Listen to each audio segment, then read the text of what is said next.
सरकार की जय। श्री भागवत भगवान की जय। श्री जी महाराज की श्री सर्वेश्वर भगवान की जय। श्री निम्बारक भगवान की जय। श्री स्वामी जी महाराज की जय। श्री जगतगुरु श्री श्री जी महाराज की जय। सब संतन हरि भक्तन की जय। गौ माता की जय। सत्य सनातन धर्म की जय। श्री सद्गुरुदेव महाराज की जय। जय श्री राधे जय। जय श्री राधे जय।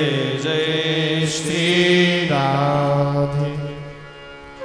जन्माद्यस्य तन्मयादितरतश्चार्थेषु विज्ञास्वराट् तेने ब्रह्महृदाययादि कवये मुह्यन्ति यत्र सूर्या तेजो वारिमृदां यथा विनिमयो यत्र त्रिसर्गो मृषा धाम्ना स्वेन सदा निरस्तकुहकं सत्यं परं धीमहि यं प्रव्रजन्तमनुपेतं वेतकृत्यं द्विपायनो विरहकात्रयाजुहाव पुत्रेति तन्मयतया तर्वोऽभिनेदुस्तं सर्वभूतहृदयं मुनिं मानतोऽस्मि। सिद्ध्यन्ति सर्वकर्माणि यत्प्रसादात् मुहुर्मुहुर्मुहुर्मुहुः तद्विदिव्यमुपास्महे। श्री सद्गुरुदेव चरणकमलेभ्यो नमः।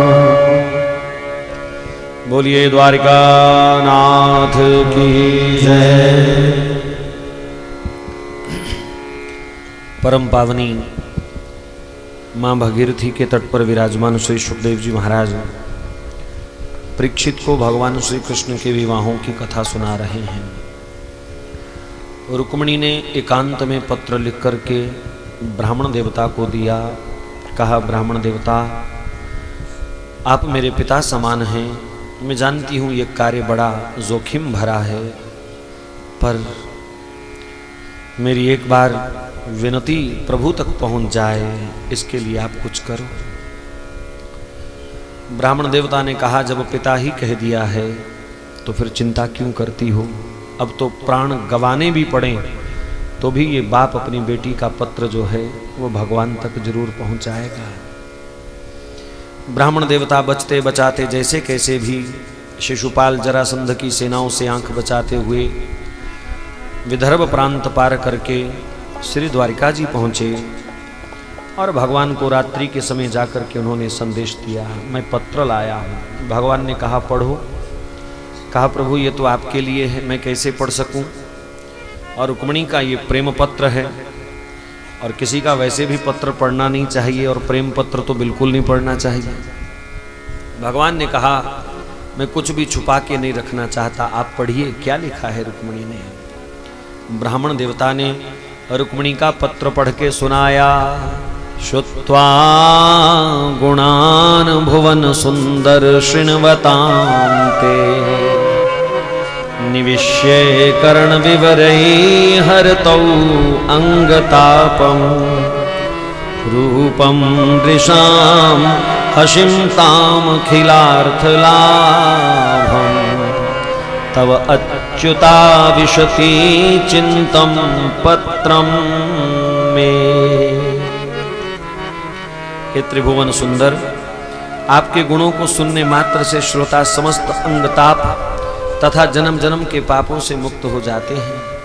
आपके रूप सौंदर्य की छवि निहार कर जीव को धर्म अर्थ काम मोक्ष सब कुछ प्राप्त हो जाता है। अच्युत, आपका गुणगान सुनकर के मेरी लज्जा शर्म इत्यादि सब निवृत्त हो गए हैं, मैं आपको समर्पित हो गई हूँ। हे प्रेम स्वरूप श्याम सुंदर, आप कुल शील स्वभाव सौंदर्य विद्या अवस्था धन धाम सभी में अद्वितीय हैं। हे पुरुष भूषण, संसार में ऐसी कौन कुलवती गुणवती रूपवती धैर्यवती कन्या होगी जो आपके रूप गुण पर रीझ कर आपको पति वरण करना ना चाहेगी। इसलिए हे प्रिय स्वरूप अंतर्यामी, मेरे मन की बात आप जानते हो, मैं आपकी शरण में हूँ। मन से मैं आपको पति मान चुकी हूं, अतः आप भी मुझे पत्नी रूप में स्वीकार करें। शिशुपाल समस्त सेनाएं लेकर के सारे नगर को घेर कर डेरा डाले हुए है, लेकिन मैं नहीं चाहती कि सिंह का भाग कोई गीदड़ उठा करके ले जाए। आप मेरे लिए सिंह हैं, आओ और अपनी प्राण प्यारी को इन गीदड़ों की भीड़ से उठा करके ले जाओ। ये रुक्मिणी आपको चाहती है, आपकी ही होकर के रहेगी। जिंदा जी इस रुक्मिणी को कोई दूसरा स्पर्श नहीं कर सकेगा। ठाकुर, मैं आपको जानती नहीं थी, कभी मिली नहीं थी, केवल कथा श्रवण से ही आपकी उस भव्य यश गाथा को सुनकर के ही मैं आप पर मोहित हुई हूं, आप पर विश्वास करती हूं, आप अवश्य आएंगे। बाकी मेरा क्या है प्रभु, भले ही आप ना आवें, लेकिन बट्टा तो आपके नाम को ही लगेगा। कोई कहेगा बड़ी उम्मीद से प्रार्थना भेजी थी रुक्मिणी ने, द्वारिकाधीश नहीं आए, सुनकर भी नहीं आए। पढ़ते पढ़ते पत्र ब्राह्मण देवता झरझर रोने लगे। भगवान ने कहा, क्यों रोते हो ब्राह्मण देवता? कहा, प्रभु क्या बताऊं, उसने पिता के नाते से मुझे यहां भेजा है, और एक बाप क्या बेटी के लिए चिंतित नहीं होगा? आप अवश्य कृपा करिए प्रभु। भगवान ने कहा, चिंता मत करो, हम चलेंगे। कहा, प्रभु विदर्भ प्रांत यहां से दूर है, अभी जल्दी चलो। भगवान ने कहा, ब्राह्मण देवता चिंता ना करो, आराम से चलेंगे। ठीक है। ब्राह्मण देवता को कुछ पल आराम दिलाया प्रभु ने। अर्धरात्रि के समय प्रभु जगे, चुपचाप रथ तैयार किया, किसी को बताया ही नहीं। द्वारपाल को जाते जाते कह गए, मेरे माता पिता जब उठें, बलदाऊ जी जब उठें, तो उनसे कह देना कि कृष्ण विदर्भ गया है, थोड़ी तैयारी रखें, शायद बहू लेकर के आए। ऐसा बोल दिया। तो भगवान श्री कृष्ण ने रथ पर ब्राह्मण देवता को बिठाया, वायु वेग से भगवान उड़ते हुए सीधे विदर्भ चले गए। रुक्मिणी गौरी मां का पूजन करके सीढ़ियां उतर रही थीं, और एक एक सीढ़ी उतरते हुए नयन ढूंढ रहे थे, मेरे प्राणनाथ अभी तक नहीं आए। एक सीढ़ी, दो सीढ़ी, तीसरी सीढ़ी पर भी कदम रखा ही था कि तमाम सेनाओं को चीरते हुए द्वारकाधीश आए। रुक्मिणी का हाथ पकड़ा, रथ पर बिठाया, और प्रभु निकल गए। किसी की हिम्मत नहीं हुई उनको कोई रोक सके। यहां यह कहना गलत है कि भगवान ने रुक्मिणी का अपहरण किया।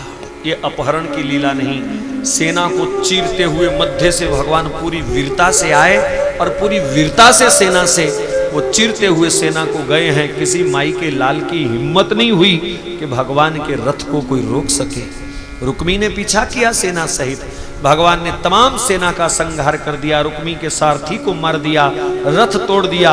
और रुक्मी जब धड़ाम नीचे गिरा तो प्रभु ने बालों से पकड़ करके उसकी गर्दन उड़ा देनी चाहिए, तो रुक्मिणी ने हाथ पकड़ लिया। कहा, प्रभु आज तो मेरा मंगल उत्सव है, मेरे भाई को आज मत मारो, जैसा भी है मेरा भाई है, और बहन की शादी का दिन हो और भाई की मृत्यु हो तो ये मंगल उत्सव जो है कलंकित हो जाएगा। रुक्मिणी के कहने पर भगवान ने रुक्मी को छोड़ दिया। इधर बलराम जी को जब पता चला तो वो भी तुरंत द्वारिका की सेना लेकर के हमला कर देते हैं, और जरासंध की सेना पर उन्होंने ऐसी हल चलाई कि कोई बचा नहीं। शादी के मामले में भी, शादी के उत्सव पर भी भगवान ने धर्म स्थापना का बहुत बड़ा कार्य कर दिया। बचे खुचे जो जरासंध शिशुपाल के राक्षस थे, वो सब दुष्ट लोग इस विवाह के बहाने प्रभु ने समाप्त कर दिए। हर कार्य में भगवान ने धर्म स्थापना को अपना उद्देश्य मान करके रखा। द्वारिका में प्रभु पहुंचे, देखा द्वारिका के पट बंद थे। रुक्मिणी घबराई, कहा, लगता है प्रभु हमारे संबंध को द्वारिका वालों ने स्वीकार नहीं किया, आपके माता पिता उग्रसेन जी ने स्वीकार नहीं किया। भगवान कहते हैं, रुक्मिणी लगता तो मुझे भी कुछ ऐसा ही है। कहा, अब क्या होगा, अगर यहाँ भी स्थान ना मिला मेरी वजह से आपको भी यहाँ अपमानित होना पड़ेगा। लेकिन दोनों की सोचते रह गए। अचानक द्वार खुले, शंख नगाड़े दुंदुभी की आवाज हुई, पुष्प वृष्टि करते हुए